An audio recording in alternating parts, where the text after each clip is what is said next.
عندي رسائل تاني كتير، خلونا نستقبل اتصال تليفوني ونقول الو. الو. ايوه استاذ اسامه، ازي حضرتك؟ الحمد لله تمام. اول مره اكلم حضرتك بس يسعدني ويشرفني اتعرف بيكي. انا ساره. ساره، كام سنه يا ساره؟ عندي دلوقتي 25 سنه. مرتبطه يا ساره؟ متجوزه. متجوزه عن حب؟ المفروض. حب كام سنه؟ بقالنا 4 سنين. بس انا عندي حكايه مختلفه. انا تحت امرك، اتفضلي. اولا انا حكايتي هترد على كل الاسئله اللي بتجيلك، هبرد لكل البنات ولكل الصبيان. يبقى انت كده ريحتيني. اوكي طيب اتفضلي. والدي توفى وانا صغيره جدا. واحنا 12 اخوات. انا اللي شلت المسؤوليه. مامتي من الناس الفقر والفقر والفقر. مش هقدر اتكلم اكتر من كده. ممكن تشتري الحاجه ب10 جنيه وبتحاسبني عليها ب20 كاكل كحاجه. فترات معينه عشان اكمل تعليمي وتعليم اخواتي ومصاريف الحاجات دي اضطريت ان انا ابقى بروستيوت. اكيد فاهم معنى كده. وفي يوم قلت ستوب، مش هقدر اكمل. تخيل عملت ايه؟ عملت ايه؟ عملت اسم مستعار، هي ام ساره باستنقاض، ونزلت ابقى مناديل في الاشاره عشان اعرف اصرف على البيت والاسره. اوكي. على فكره عن طريق المناديل مش عن طريق البروستيوت. ربنا كرمني وجوزت الاخت اللي بعدي واللي بعدها.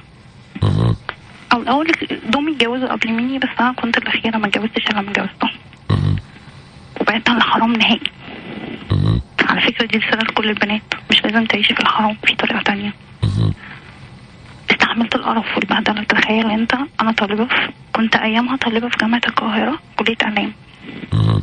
يعني تخيل انت بنت حفظ اعلام تنزل، يعني الاول كانت بروستيوت وبعد كده تتحول من بروستيوت لبقى مناديل. كل ده عشان لقمة العيش. عشان لقمة العيش. علشان في طريق تاني، مع ان في الفترة دي كان بيتريق عليا ناس يقولوا لي 500 جنيه الساعة، لاني كنت برفض. فكان السعر ممكن يوصل ل1000 جنيه. طب انت جوزك عارف القصة دي؟ لا طبعا. عملت ان انا بنت. كان عندي البريود وعملت ان انا بنت. وجوزنا في اول فترة وعم اخواتي اتجوزوا. وكنت بقول له ان انا بشتغل وكده. كنت بنزل ايامها ابيع مناديل لحد ما جبت جهازي وجبت كل حاجه وجوزت البنتين الاصغر مني. وعن طريق كده طبعا بعدها بفتره استحملت كتير معاه. طبعا جوزي بقى ايه، حد بيشرب سجاير بطريقه غبيه، بيشرب كل حاجه. بيشرب سجاير دي حاجه، كل حاجه، وبيشرب كل حاجه دي حاجه تانية. كل حاجه يعني بيشرب مثلا مخدرات، كل حاجه. بيشرب خمور. انا النهارده بشتغل، مش عايزه اقول لك ان انا مش قادره اصرف على البيت. مش قادره اعمل حاجه. جوزي بيديني 600 جنيه ايجار واكل وشرب وكل حاجه. وانتي بتشتغلي؟ انا بشتغل دلوقتي. يعني زي ما بيقولوا الواحده بتتجوز عشان ترتاح، الواحده ما بترتاحش. النقطه دلوقتي، اولا انا من يوم ما اتجوزت وانا مخلصه له فوق ما تتخيل. من قبل ما اتجوز على فكره كتير. من يوم ما قررت ستوب وقررت ان انا قبلت ان انا انزل ابيع مناديل ولا اني اتجوز، يعني ولا اني اكمل في الموضوع ده. وانا خلاص مش عايزه اقول لك ان انا ما بحلمش حتى براجل تاني. بصلي حاضر، بخاف من ربنا جدا. حياتي كلها اتغيرت يا اسامه لوحدي من غير مبررات. خفت فجاه من ربنا. بس النقطه دلوقتي اللي فيها مشكله ايه؟ انا ما عدتش قادره اشيل مصاريف البيت. فانا طبعا استحاله ان انا ارجع تاني. بس انا قصدي مش عايزه انزل زي ما جبت جهازي والاكل والشرب ابقى متجوزه وانزل تاني ابيع مناديل. هي شغلانه المناديل دي بتكسب قوي كده؟ يعني ممكن 50 جنيه في اليوم.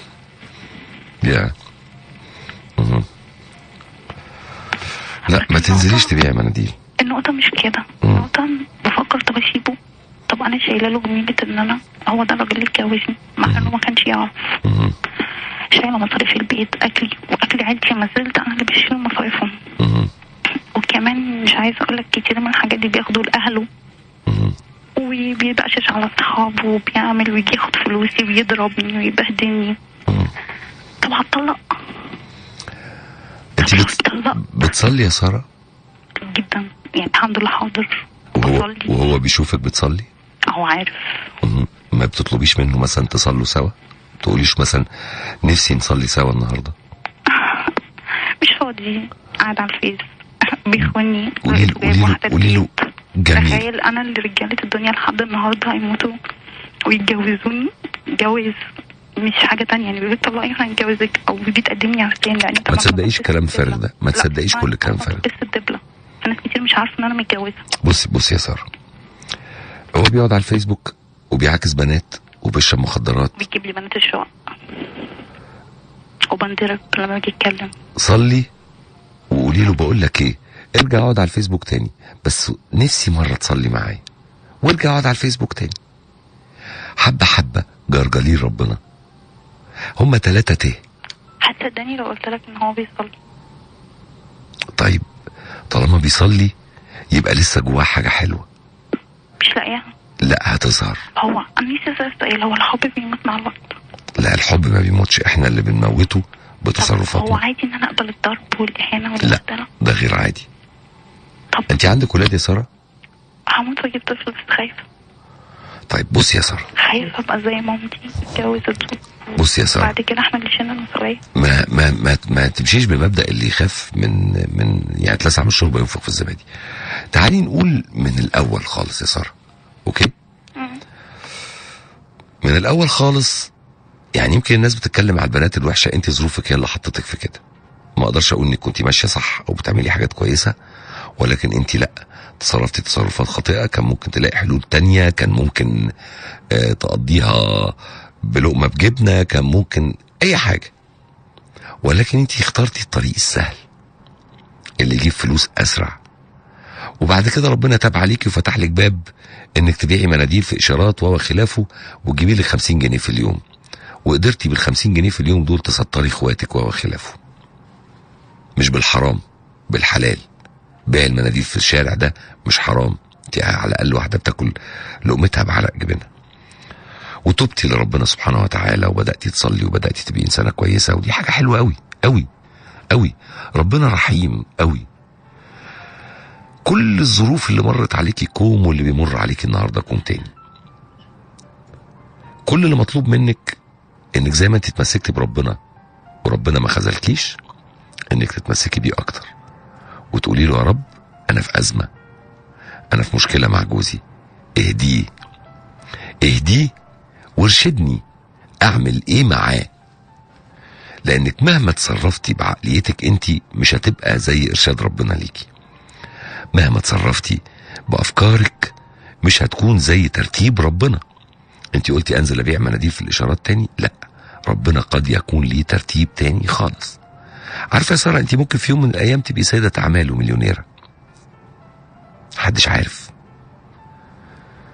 وممكن تبقي مش لاقيه تاكلي، محدش عارف. وممكن تعي، وممكن ربنا يرزقك بولاد وبنات وتعيشي حياه كريمه. ممكن ربنا يكرمك في جوزك ده ويبقى زي الفل، محدش عارف. انما الحقيقه الوحيده اللي كلنا عارفينها هي ربنا سبحانه وتعالى. بما اننا مش عارفين بكره مخبي ايه، ولا عارفين نخزن لنفسنا اكل ولا شرب ولا ما نعملش زي الجاهل اللي خزن اكل ايام المجاعه وقال كلي يا نفسي واشبعي، وفي النهايه ربنا بعد خد روحه. لا، احنا نرمي كل توكلنا على ربنا سبحانه وتعالى. يا رب بنحبك، يا رب عايزين نرضيك، يا رب انت كل حاجه في حياتنا، يا رب ارشدنا، يا رب سوق واحنا معاك في حياتنا، وربنا هيتصرف. وتأكدي ان ربنا هيتصرف.